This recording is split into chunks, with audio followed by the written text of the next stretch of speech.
اعوذ باللہ من الشیطان الرجیم، بسم اللہ الرحمن الرحیم۔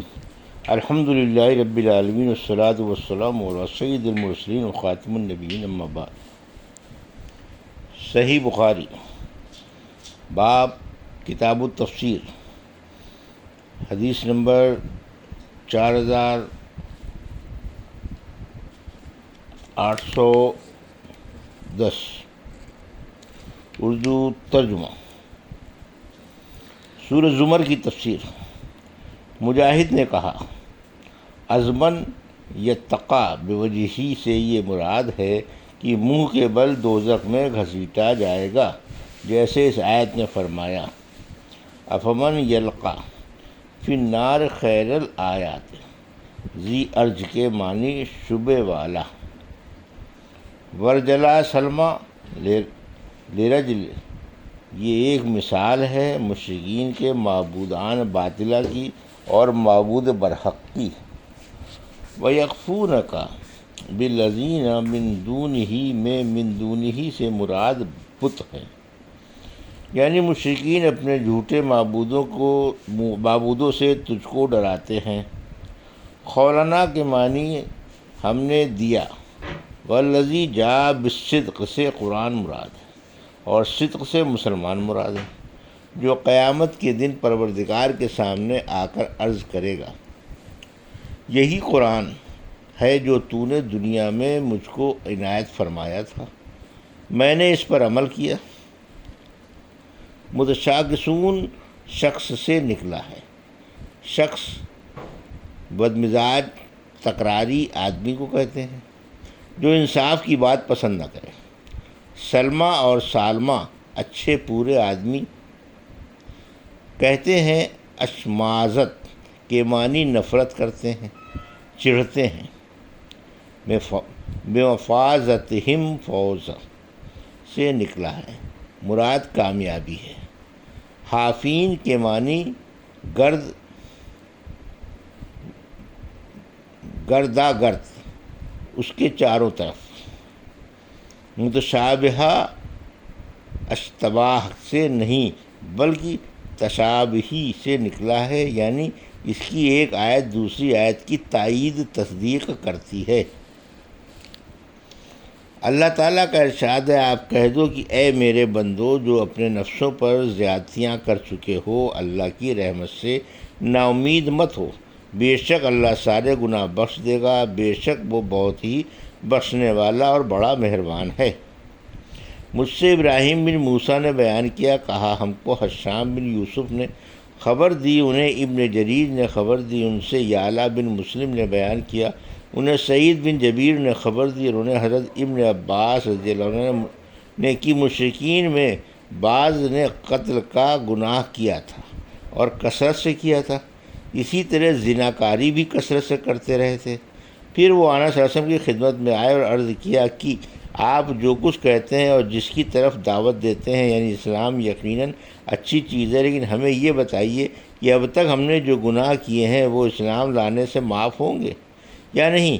اس پر یہ آیت نازل ہوئی، اور وہ لوگ جو اللہ کے سوا اور کسی دوسرے معبود کو نہیں پکارتے اور کسی بھی جان کو قتل نہیں کرتے جس کا قتل کرنا اللہ نے حرام کیا ہے، ہاں مگر حق کے ساتھ، اور یہ آیت نازل ہوئی، آپ کہہ دے کہ اے میرے بندو جو اپنے نفسوں پر زیادتیاں کر چکے ہو، اللہ کی رحمت سے نا امید مت ہو، بے شک اللہ سارے گناہوں کو معاف کر دے گا، بے شک وہ بڑا ہی بخشنے والا نہایت ہی مہربان ہے۔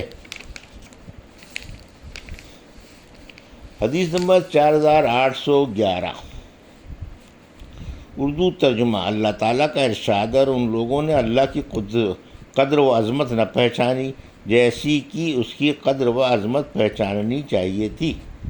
ہم سے آدم بن ابی ایاس نے بیان کیا، کہا ہم سے شیبان بن عبد الرحمن نے بیان کیا، ان سے منصور نے، ان سے ابراہیم نخعی نے، ان سے عبیدہ سلمانی نے، اور ان سے حضرت عبداللہ بن مسعود رضی اللہ عنہ نے کہ علماء یہود میں سے ایک شخص رسول کریم صلی اللہ علیہ وسلم کے پاس آیا اور کہا کہ اے محمد، ہم تورات میں پاتے ہیں کہ اللہ تعالیٰ آسمانوں کو ایک انگلی پر رکھ لے گا، اس طرح زمین کو ایک انگلی پر، درختوں کو ایک انگلی پر، پانی اور مٹی کو ایک انگلی پر اور تمام مخلوقات کو ایک انگلی پر۔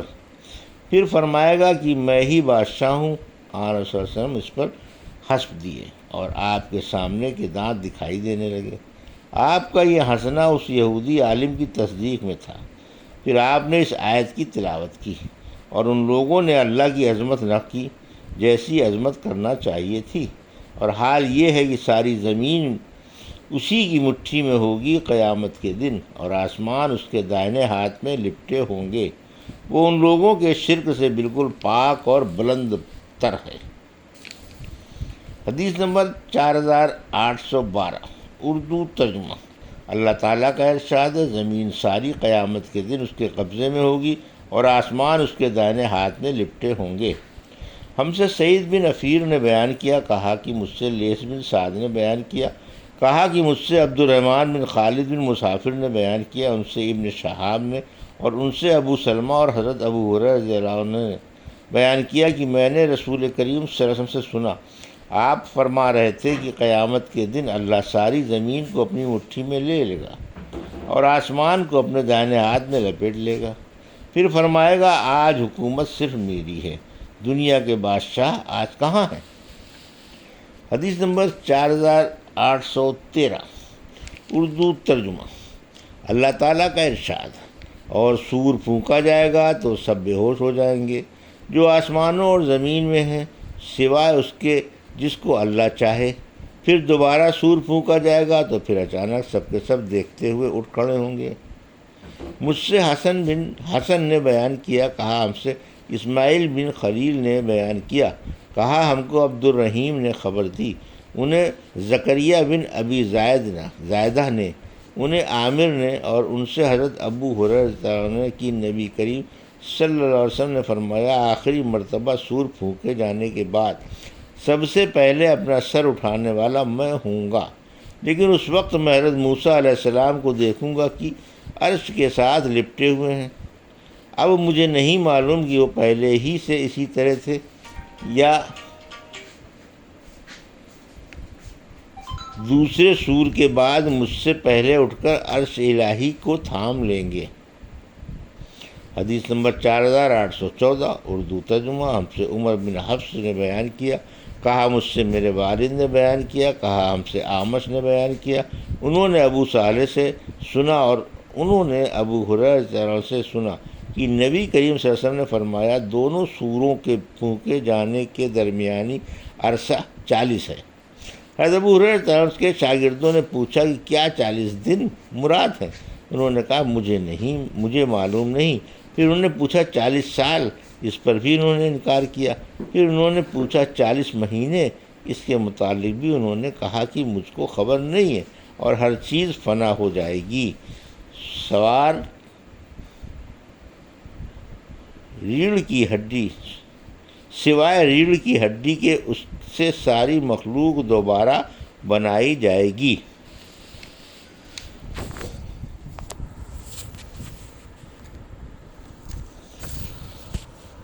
سورہ مومن۔ حدیث نمبر 4815 اردو ترجمہ۔ مجاہد نے کہا، ہم کا معنی اللہ کو معلوم ہے، جیسے دوسری صورتوں میں جو حروف مقطعات شروع میں آئے ہیں ان کے متعلق حقیقی معنی صرف اللہ ہی کو معلوم ہے۔ بعضوں نے کہا ہم قرآن یا سورت کا نام ہے، جیسے شریح ابن ابی اوفا ابسی اس شعر میں کہتا ہے، جب کہ نیزہ جنگ میں چلنے لگا، پڑھتا ہے ہم، پہلے پڑھنا تھا۔ الطول کے معنی احسان اور فضل کرنا۔ داخرین کے معنی ذلیل و خوار ہو کر۔ حضرت مجاہد رحمۃ اللہ علیہ نے کہا، ادعوکم الی النجات سے ایمان مراد ہے۔ لیس لہ دعوت یعنی بت کسی کی دعا قبول نہیں کر سکتا۔ یسجرون کے معنی وہ دوزخ کے ایندھن بنیں گے۔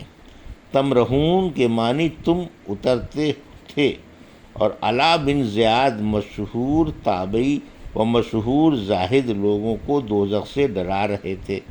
ایک شخص کہنے لگا، لوگوں کو اللہ کی رحمت سے مایوس کیوں کرتے ہو؟ انہوں نے کہا میں لوگوں کو اللہ کی رحمت سے نا امید کیسے کر سکتا ہوں؟ میری کیا طاقت ہے؟ اللہ پاک تو فرماتا ہے اے میرے وہ بندوں جنہوں نے اپنی جانوں پر ظلم کیا، گناہ کیے، اللہ کی رحمت سے نا امید نہ ہو۔ اس کے ساتھ اللہ یوں بھی فرماتا ہے کہ گنہگار دوزخی ہیں، مگر میں سمجھ گیا تمہارا مطلب یہ ہے کہ برے کام کرتے رہو اور جنت کی خوشخبری تم کو ملتی جائے۔ اللہ نے تو حضرت محمد صلی اللہ علیہ وسلم کو نیکیوں پر خوشخبری دینے والا اور نافرمانوں کے لیے دوزخ سے ڈرانے والا بنانے کو بھیجا، ڈرانے والا بنا کے بھیجا۔ ہم سے علی بن عبداللہ مدینی نے بیان کیا، کہا ہم سے ولید بن مسلم نے بیان کیا، کہا ہم سے اوزاعی نے بیان کیا، کہا ہم کہ مجھ سے یحییٰ بن ابی کثیر نے بیان کیا، کہا کہ مجھ سے محمد بن ابراہیم تمیمی نے بیان کیا، کہا کہ مجھ سے عروہ بن زبیر نے بیان کیا، آپ نے بیان کیا کہ میں نے عبداللہ بن عمرو بن عمر بن عاص رضی اللہ سے پوچھا کہ رسول کریم صلی اللہ علیہ وسلم کے ساتھ سب سے زیادہ سخت معاملہ مشرکین نے کیا کیا تھا؟ حضرت عبداللہ نے بیان کیا کہ یا رسول اللہ صلی اللہ علیہ وسلم کعبے کے قریب نماز پڑھ رہے تھے کہ عقبہ بن ابی معیط آیا، اس نے آپ کا شانہ مبارک پکڑ کر آپ کو گردن میں اپنا کپڑا لپیٹ دیا اور اس کپڑے سے آپ کا گلا بڑی سختی کے ساتھ گھونٹنے لگا۔ اتنے میں ابوبکر صدیق بھی آ گئے اور انہوں نے اس بدبخت کا مونڈھا پکڑ کر اسے آقا صلی اللہ علیہ وسلم سے جدا کیا اور کہا کیا تم ایک ایسے شخص کو قتل کر دینا چاہتے ہو جو کہتا ہے کہ میرا رب اللہ ہے اور وہ تمہارے رب کے پاس سے اپنی سچائی کے لیے روشن دلائل بھی ساتھ لایا ہے؟ یہ تھی صحیح بخاری باب کتاب التفسیر کی حدیث نمبر 4810 سے 4815 کا اردو ترجمہ جو ابھی آپ نے سماعت فرمایا۔ اللہ سے دعا ہے کہ اللہ میں ان حدیثوں کی صحیح سمجھ عطا فرما اور اس پر عمل کرنے کی توفیق عطا فرما، آمین یا رب العالمین۔